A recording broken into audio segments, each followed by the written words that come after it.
Minhas ovelhas escutam a minha voz estão elas a escutar. Eu conheço então minhas ovelhas que me seguem comigo a caminhar. Aleluia, aleluia, aleluia, aleluia, aleluia, aleluia. O Senhor esteja convosco. Ele está no meio de nós. Proclamação do Evangelho de Jesus Cristo segundo Mateus. Glória a vós, Senhor. Naquele tempo, Jesus disse aos sacerdotes e anciãos do povo: que vos parece? Um homem tinha 2 filhos. Dirigindo-se ao primeiro, ele disse: Filho, vai trabalhar hoje na vinha. O filho respondeu: Não quero. Mas depois mudou de opinião e foi. O pai dirigiu-se ao outro filho e disse a mesma coisa. Este respondeu: Sim, Senhor, eu vou. Mas não foi. Qual dos 2 fez a vontade do pai? Os sumos sacerdotes e os anciãos do povo responderam: O primeiro. Então Jesus lhes disse: Em verdade vos digo que os cobradores de impostos e as prostitutas vos precedem no reino de Deus, porque João veio até vós num caminho de justiça e vós não acreditastes nele. Ao contrário, os cobradores de impostos e as prostitutas creram nele. Vós, porém, mesmo vendo isso, não vos arrependestes para crer nele. Palavra da salvação. Glória a vós, Senhor.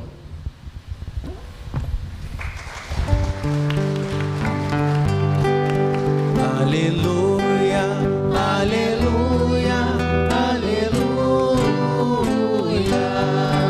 aleluia, aleluia, aleluia.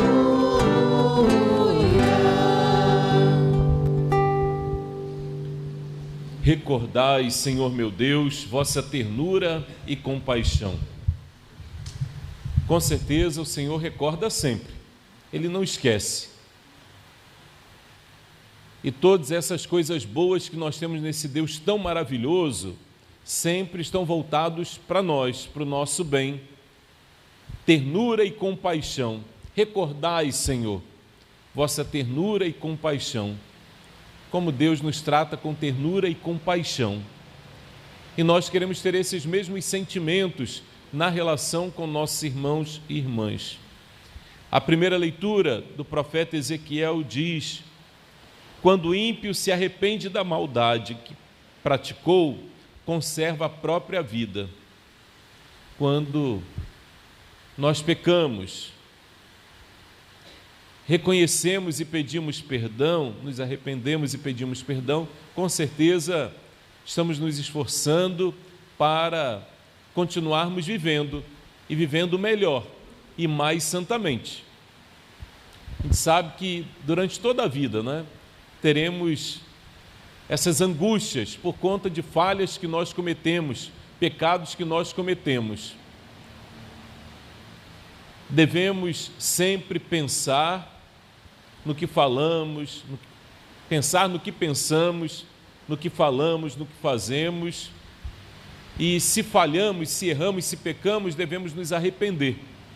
Com humildade pedir perdão e seguir com a vida, continuar a caminhada. Mas não podemos também nos esquecer de pedir perdão sempre por nossas faltas, pelos nossos pecados. Quando o ímpio se arrepende da maldade que praticou, conserva a própria vida. Logo no início do texto de Ezequiel, ele diz assim: vós andais dizendo, a conduta do Senhor não é correta. Ou antes, é a vossa conduta que não é correta. Com facilidade a gente aponta para o outro. O outro é que está sempre errado. O outro é sempre o culpado. O outro é que peca. Eu não. E às vezes a culpa é colocada até em Deus. Até em Deus. Por que que Deus fez isso? Por que que aconteceu essa tragédia na minha vida? Por que que Deus permitiu e fez isso? Deus quer o bem da gente. E a gente não reconhece os erros que cometemos. Os erros que nós cometemos, nós não reconhecemos. E não pedimos perdão. É mais fácil apontar para o outro. Algumas vezes, algumas pessoas queridas vêm confessar, e ao invés de confessar os seus pecados, fica apontando o pecado do outro. Ou o pecado do filho, da filha, do marido, ou da esposa, do irmão, da irmã. Eu falo, o seu pecado. Você veio confessar o seu pecado. Mas é mais fácil a gente colocar a culpa no outro. O outro que é o errado. Pode ser que o outro seja o culpado, errado. E nós? E nós? Já somos tão santos assim? Somos tão corretos assim? A culpa é do outro? Ou é só do outro? É de Deus? É a conduta de Deus que não está certa ou é a nossa? Só para a gente pensar, o profeta nos propõe essa reflexão. Pense um pouquinho na sua vida. Vamos reconhecer nossas faltas, vamos nos esforçar para corrigir, que aí a gente está cuidando da própria vida, que nós queremos viver melhor e mais santamente conforme a vontade do nosso Deus. A carta aos Filipenses, a carta de Paulo, um texto tão bonito, uma das passagens mais bonitas que a gente tem no Novo Testamento é essa carta de Paulo aos Filipenses, principalmente nesse capítulo 2, nesses primeiros versículos. Se existe consolação na vida em Cristo, se existe alento no mútuo amor, se existe comunhão no Espírito, se existe ternura e compaixão, olha que volta, né? Ternura e compaixão. Tornai então completa a minha alegria. Aspirai à mesma coisa, unidos no mesmo amor. Vivei em harmonia, procurando a unidade, viver em união. Nada façais por competição ou vanglória, mas com humildade, cada um julgue que o outro é mais importante. E não cuide somente do que é seu, mas também do que é do outro. Tende entre vós o mesmo sentimento que existe em Cristo Jesus. Vocês lembram na semana passada, quando a gente fazia a homilia, que caiu o crucifixo? Quando a gente falava, meus pensamentos não são como os vossos pensamentos. E a gente refletia, a gente tem pensado no quê? Em quê? Nossos pensamentos são sadios? Pensamos como alguém que tem fé, como alguém que é cristão de verdade? Ou os nossos pensamentos estão aí no submundo dos maus pensamentos? Foi nessa hora que o crucifixo caiu. Claro que foi por conta do vento, né? Um ajuste ali, mas traz uma proposta simbólica de reflexão também para nós. E agora o texto fala de termos os mesmos sentimentos de Cristo. Ter os mesmos sentimentos de Cristo. Ser cristão é ser um Cristo hoje. Pensar como ele pensou, sentir como ele sentia e sente, ter os mesmos sentimentos que existem em Cristo Jesus. Jesus Cristo, existindo em condição divina, existindo em condição divina, não fez do ser igual a Deus uma usurpação, esvaziou-se a si mesmo, assumindo a condição de escravo e tornando-se igual aos homens. Encontrado com aspecto humano, humilhou-se a si mesmo, fazendo-se obediente até a morte e morte de cruz. Por isso Deus o exaltou acima de tudo e lhe deu o nome que está acima de todo nome. Assim, ao nome de Jesus, todo joelho se dobre, no céu, na terra, abaixo da terra, e toda língua proclame: Jesus Cristo é o Senhor, para a glória de Deus Pai. Um dos textos mais bonitos que nós temos. Jesus, condição divina, esvaziou-se a si mesmo, assumiu a nossa condição humana, assumiu a humanidade, se colocou como um servo, como um escravo, dando a própria vida para nos libertar, para nos salvar.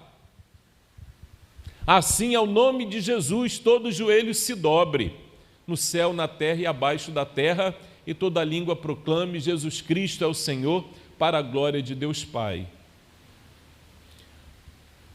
No início da missa, nossa animadora falou assim: que bom que estamos aqui na casa do Pai, na casa do nosso Deus. Que bom. Se Ele é Pai, nós somos seus filhos. Quando Ele nos chama a trabalhar na vinha, qual a nossa resposta? Quando Ele nos chama: eu conto contigo, meu filho, vem trabalhar comigo na vinha. Quando Ele te chama, quando Ele te chamou, quando Ele te chama hoje, quando Ele nos chama, qual a resposta? Qual a nossa resposta?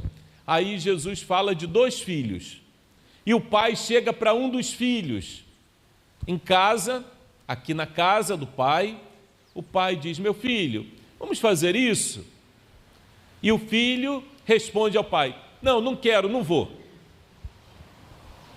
Não quero, não vou, quero ir para casa, quero lá jogar, quero me distrair, vou para o futebol, vou para a praia, vou fazer outra coisa. Não quero, não vou. Mas se arrependeu. E voltou e disse: não, pode deixar, pai, estou contigo, estou junto.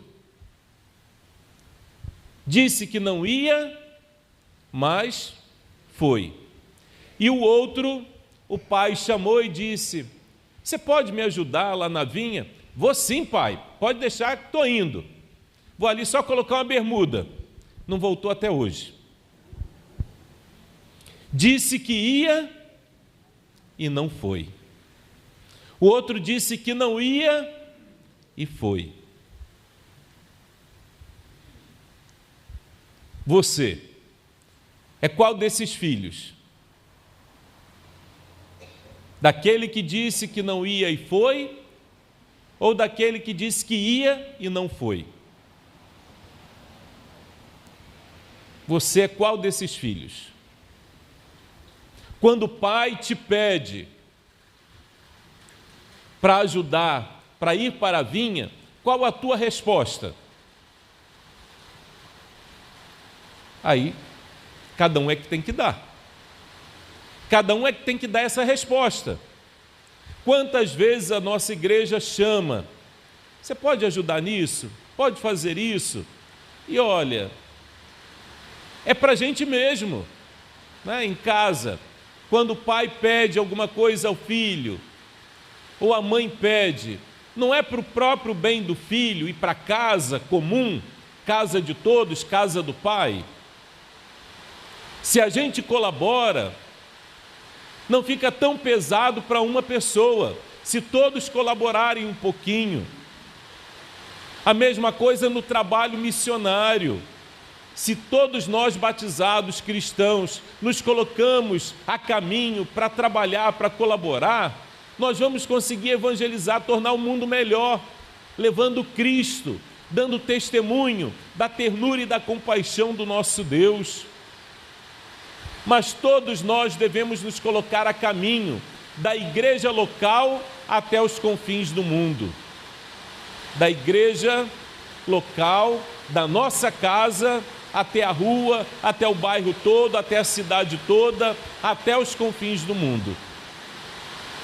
Aqui a nossa região pastoral é muito grande. É muito grande. Não pensem que só o missionário é o padre, que só quem faz missão são os ministros da comunhão, são os catequistas, os coordenadores da comunidade, os que estão nas pastorais, movimentos. Todos nós somos missionários. Está na essência do ser cristão, está na nossa essência. Devemos responder com amor e com sinceridade. Devemos responder ao Pai: conta comigo, meu Pai. Conta comigo, minha igreja. Conta comigo. Conta comigo, meu irmão, minha irmã. Conta comigo. Resolveu baixar água, né? É água benta nesse início de mês missionário. Louvado seja nosso Senhor Jesus Cristo. Creio em Deus.